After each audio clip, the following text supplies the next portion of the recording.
Well, that was fast. The Alliance of American Football burst onto the scene this professional football offseason with a ton of fanfare and set itself up to be a potential talent farm for the NFL, but as quickly as they began to settle in, things took a turn for the worse. Financial issues hit the league early and those appeared resolved, but recent news that the AAF will suspend all football operations shows that to not be the case. With the primary investor pulling out of the league and millions owed to vendors and players, the league is no more. While players work to figure out what they'll do next, they can take solace in knowing their spring football audition has not gone unnoticed. All 32 teams were watching the AAF, especially Dallas Cowboys owner Jerry Jones, who was seen wearing an AAF hat in a recent interview and carried a lot of excitement regarding the league's championship game set to take place in Frisco, TX, at the Cowboys' headquarters and practice facility. While that dream is dead, the club can still benefit from the flood of talent that is now searching for a new football home. Not everyone who played in the AAF was impressive, but some truly turned the lights out on a weekly basis, in the best possible way. Ironically, many are former Cowboys. Let's take a look at who could and should get a call from America's team as the 90-man roster gets finalized over the next few weeks. McKay is definitely worth another look. Initially signed by the Indianapolis Colts in 2016, McKay has been a journeyman in his young NFL career, having also spent time with the Jacksonville Jaguars, Denver Broncos, Tennessee Titans and Chicago Bears before finally being released again in April 2018 and subsequently joining the Cowboys. That didn't exactly bode well for him, also tasked with proving himself in a room brimming with wideouts in Dallas. It was a long shot for McKay to survive deep into the summer, but he did make an impressive catch or two in training camp that showed his potential. It wasn't enough to help him survive final cutdowns though, but he delivered an impressive 375 receiving yards and 4 touchdowns on 22 catches for an AAF best 17 yards per grab in the abbreviated Commando season, warranting another look that would allow McKay to challenge for a roster spot.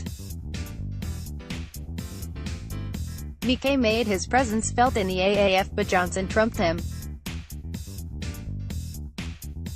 A former 7th-round pick for the Green Bay Packers in 2013, Johnson has seen his fair share of the NFL, having spent time on 5 teams before being released again in 2018, this time by the New York Jets. He had a solid 2014 season with the Minnesota Vikings, reeling in 475 receiving yards and 2 touchdowns in 16 games with 2 starts, but ultimately has just 834 receiving yards and those same 2 TDs in his 3 years on an active NFL roster. Rumors of Johnson's football demise have been greatly exaggerated though, because he absolutely owned the AAF. Johnson delivered 687 receiving yards on 45 catches, 15.3 YPC, and a league-leading 5 TDs, routinely punishing defensive backs both underneath and over the top. The wideout position is one that requires the most competition in camp, and Johnson would make everyone not named Amari Cooper, Michael Gallup or Randall Cobb very nervous. The Cowboys traded a conditional late-round pick to the Green Bay Packers in 2017, helping add depth following a broken leg on Anthony Hitchens. He was also seen as insurance while Damian Wilson battled criminal charges, but those were later dismissed, and so was Elliott. More needy of depth at the defensive end position, and with Elliott having not impressed in practice, the Cowboys released him to make room for defensive end Demontre Moore, who was returning from a 2-game suspension at the time. He went on to sign a futures deal with the New Orleans Saints in 2018 but was released in the final roster cutdowns, and found himself in South Texas with the Commanders alongside McKay. Elliott led the AAF in sacks with 7.5 and added a fumble recovery for good measure. With Damian Wilson heading to the Kansas City Chiefs and the jury's still out on if the resigned Justin March Lillard or second-year talent Chris Covington can upgrade the Sam position, Elliott could be an option to challenge for the role. You can't have enough good pass rushers. Moore has a strong upside and has played in a 4-3 scheme with the New York Giants before being signed by the Cowboys on a 2-year deal in 2017, but things never materialized for him in Dallas. A solid option to replace a then-suspended David Irving, Moore would have ample opportunity to make his presence felt. Instead, he struggled and his time with the Cowboys included a 2-game suspension, one the Cowboys were aware would land and stemmed from DUI charges from his time with the Seattle Seahawks, and ended not long after footage surfaced of an altercation that involved him in December of that year. Moore can play both the left and right defensive end positions, making him intriguing to the San Diego Fleet, and all he needed to do was prove he can remain focused and impactful. He was second to only Elliott in the AAF for sacks with 7 and had no off-the-field issues. Mission accomplished. Schultz did some major damage in his collegiate days. His 31 sacks in his last 2 seasons with Northern Iowa landed him an undrafted free agent deal with the Cleveland Browns in 2017. Things didn't end well for him there, and after garnering some interest from other NFL teams that didn't stick, he found himself in Utah looking for a chance to regain his football footing by helping lead the Salt Lake Stallions defense. His fortunes immediately turned in doing so, as Schultz became an instant star in the shortened AAF season.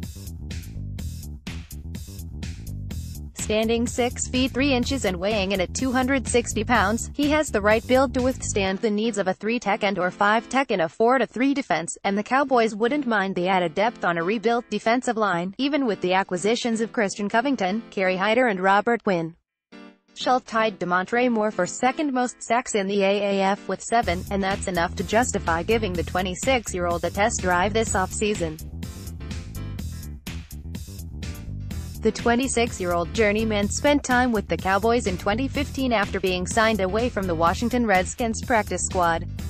At the time, the move was to replace a waived Joseph Randle, who couldn't get his act together off the field. Williams was never seen on the active 46-man game roster, and was eventually waived to make room for quarterback Kellen Moore. He then spent time with the Dolphins, Colts and Steelers before heading north to the Canadian Football League (CFL) to play for the Toronto Argonauts, and had one more stint on the Cowboys practice squad in 2017, in the wake of the controversial suspension on Ezekiel Elliott. Williams is a local product, hailing from Texas A. Another camp body option, Williams would help manage the practice workload on Elliott. He delivered 205 rushing yards on 40 attempts for the San Antonio Commanders, the third most of any halfback in the AAF with at least 40 totes. Presley is another young NFL journeyman who was in desperate need of rebuilding his football image. The 26-year-old was an undrafted free agent pickup of the Minnesota Vikings in 2016, and played for 5 different NFL teams, including the rival New York Giants in 2018, before landing with the Arizona Hotshots. That was very near home for the former New Mexico standout, where he rushed for 2,725 career yards with 35 touchdowns on 394 attempts at the college level, and delivered another 202 receiving yards to his collegiate resume. He was never able to dig in at the NFL level though, routinely relegated to practice squad duty between stints of unemployment. When the AAF came calling, he answered in a big way. Presley led the league with 431 rushing yards on 96 carries, 4.5 YPA, along with 86 receiving yards on 11 catches, 7.8 YPC. The 5 feet 10 inches, 206 pounds dual threat could be a strong interest for a Cowboys team looking for a spell back behind Ezekiel Elliott. Presley is the kind of talent that could either be summer insurance, or sneak onto the active roster and make waves in his assigned role. That's something defensive lineman Antwaun Woods can attest to. There was a point in time when Moore had a pretty solid run with the Cowboys, the team signing him in 2012 away from the New England Patriots practice squad. They needed him to step in and replace an injured Orlando Scandrick at the time, and he played in the final 5 games of that season. After being released by the club in 2013, he was resigned and wound up starting 7 games in 2014, landing at team-high 12 pass breakups along with 50 combined tackles and a forced fumble. Without Scandrick or Morris Claiborne on the field, Moore delivered. He wasn't retained though, and went on to play for the Tampa Bay Buccaneers and the New Orleans Saints before heading to the AAF.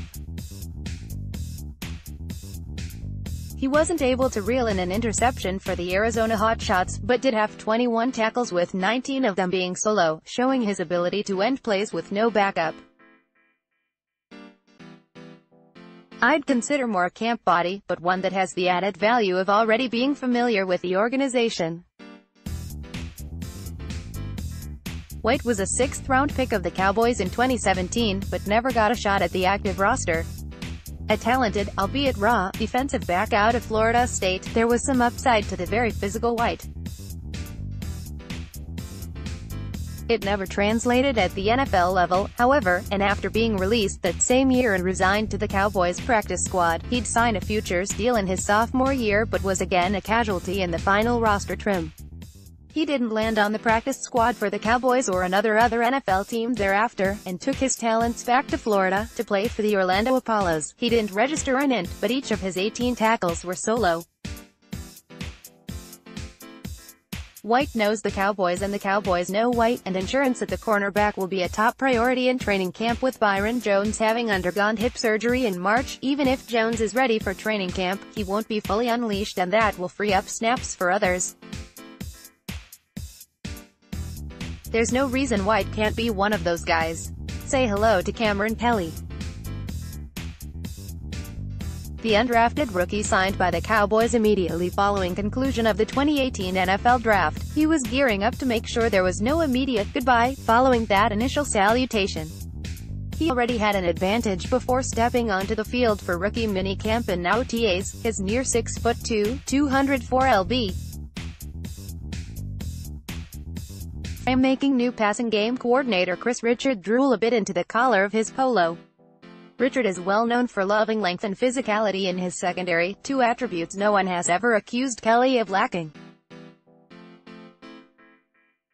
His athleticism included. Richard appeared to have plans for the former San Diego State star that could carve out a spot for him on the team's final 53-man roster this season. I think he's trying to turn me into his next Richard Sherman or something, said Kelly of Richard, via the team's website. Things didn't work out last year, but Kelly's AAF leading 4 interceptions are a strong reminder that he can impact football games.